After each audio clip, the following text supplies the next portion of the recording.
Stoudenmire and the 4 dead in 5 seconds gunfight. The Old West earned a notoriety for being an unsafe and dangerous place.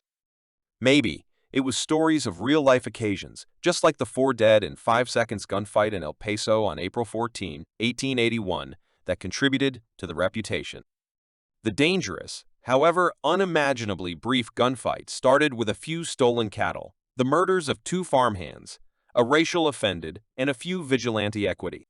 At the center of the rapid shootout was a man named Stoudenmire, the most current of a long line of marshals of El Paso, and a man who was in his 3rd day on the work. Here's what might not know almost Stoudenmire and the 4 dead in 5 seconds gunfight within the video that will take you longer to observe than the real gunfight itself.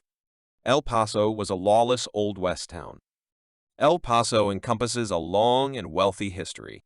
Found on the Rio Grande stream that marks the boundary between Mexico and Texas, El Paso was portion of the Republic of Mexico until the late 1840. With the marking of the settlement of Guadalupe Hidalgo, which set up the Rio Grande as the universal border, El Paso authoritatively got to be a U.S. city.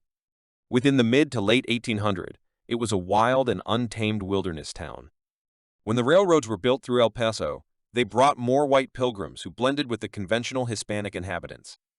Its position on the edge of the wilderness implied that bounty of obnoxious characters passed through the town. Betting and prostitution were huge commerce in El Paso. The city earned a notoriety for savagery and wrongdoing. In truth, it was called the nation's 6-shooter capital. Cattle stealing seemed get a fella or two in inconvenience. The keeping an eye on brothers of El Paso were frequently up to no great. One brother, George, keeping an eye on, was a specialist, having earned his restorative degree at the College of Alabama.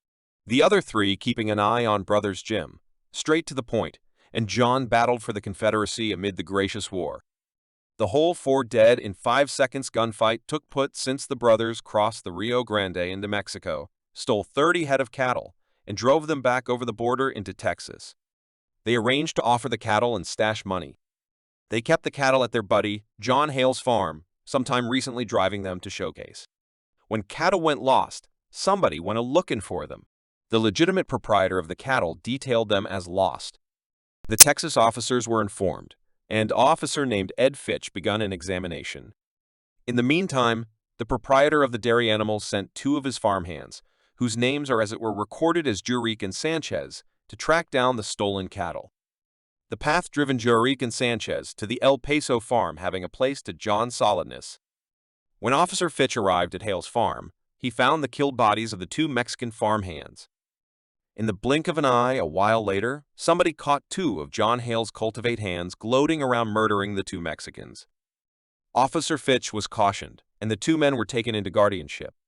The cultivate hands boss, the proprietor of the stolen cattle, was incensed when he found out that his men had been murdered. He raised a gang of around 75 men that walked into El Paso to request equity. They slid on Hale's farm, but after a few dialogue, the posse selected for a civilized approach to the wrongdoings and needed the legitimate framework to serve equity. They chosen to inquire up the matter with the nearby constable, Gus Krempkau. Constable Krempkau brought Hale's cultivate hands sometime recently the judge for an investigation. Since Krempkau talked Spanish, he deciphered what the judge said to the men from the Mexican gang. John Sound was an effective man around El Paso, as were the keeping an eye on brothers. At the examination, they and their partners yelled insuperable and racial slurs at the Mexican gang.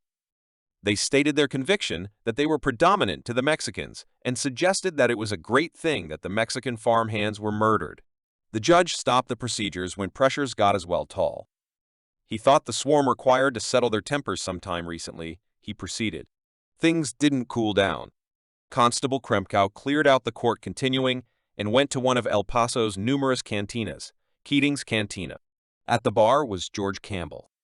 He was the previous city marshal of El Paso, and, by all accounts, a bigot. He was incensed that Constable Krempkau was making a difference. The Mexicans, particularly ones who were denouncing 1 or 2 of white Americans of a loathsome wrongdoing. Campbell stood up and yelled at Krempkau, "Any American that's a companion of Mexicans got to be hanged." El Paso had latest town marshal. Fair, 3 days sometime recently, the occasions of the 4 dead in 5 seconds gunfight unfurled. El Paso invited a brand new town marshal. He was a newcomer to the region by the title of Dallas Stoudenmire.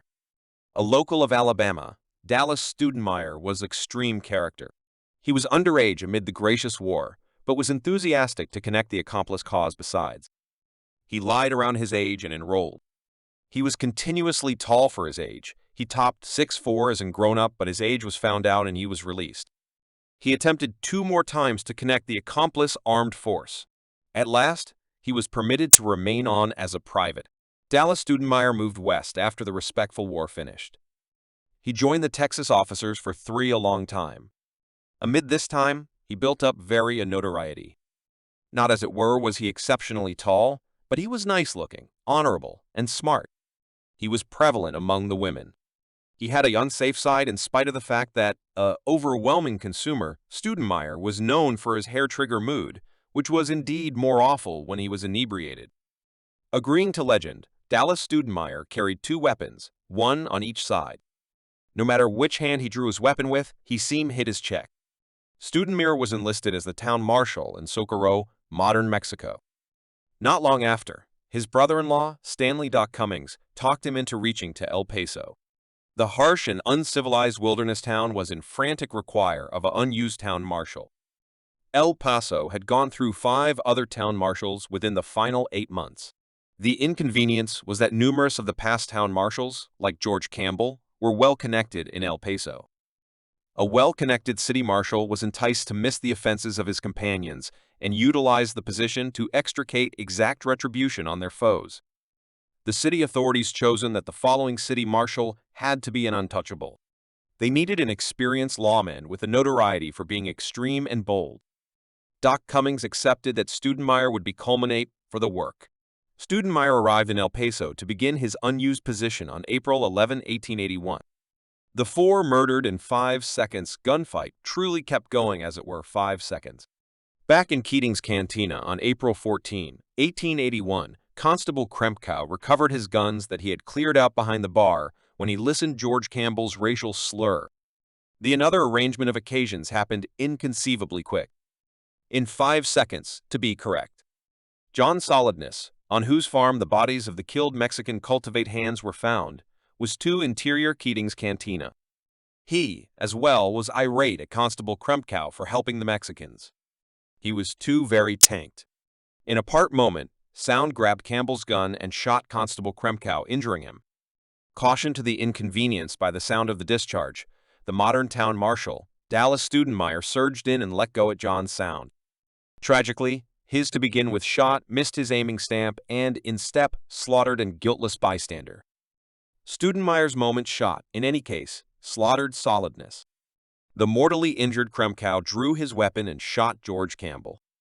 Krempkau then kicked the bucket from his wounds. George Campbell bumbled out into the road, wheezed, "U.S.O.B. You have got killed me." Sometime recently collapsing dead? In the event that you're keeping tally, that's 4 men shot and slaughtered: John Solidness, Constable Gus Krempkau, George Campbell, and the irregular guiltless bystander. When the tidy cleared, as it were, 5 seconds had ticked off the clock. The story doesn't conclusion there. With the 4 dead in 5 seconds gunfight, Dallas Stoudenmire, the modern town marshal of El Paso, made a few capable foes in town, especially the keeping an eye on brothers.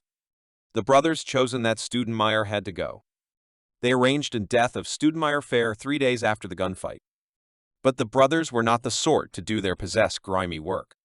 They contracted the previous delegate town marshal, charged Johnson, to do the deed. Johnson, be that as it may, was moreover the town tanked.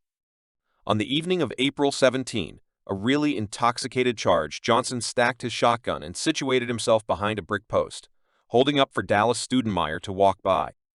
When he at long last spotted his stamp approaching, Johnson tanked, unsteady, and energized faltered in reverse over his claimed shotgun.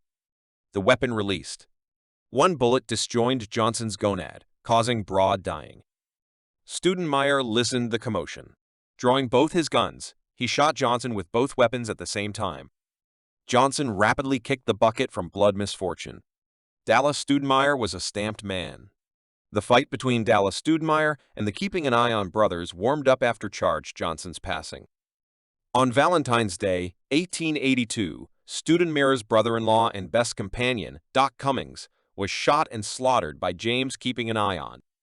Keeping an Eye On went to trial for the kill but was found blameless after arguing self-defense. In reality, it was his companionship with the judge, jury, and witnesses that guaranteed his vindication. Stoudenmire, still exceptionally much an untouchable in El Paso, was incensed. To his credit, Dallas Stoudenmire had done what the town enlisted him to do. Wrongdoing and savagery in El Paso had dropped impressively, and he was dreaded by most of the inhabitants. He had the regard of the Texas officers, as well. In spite of this, he had a notoriety for having a hot mood. The town chamber let go him on May 27, 1882. Infuriated, the tanked and fearsome Stoudenmire waved his stacked guns around at the town committee assembly, undermining all the councilmen. He not had an identification to cover up behind, but still had the Keeping an Eye On brothers to fight with. The Keeping an Eye On brothers at last bested Stoudenmire.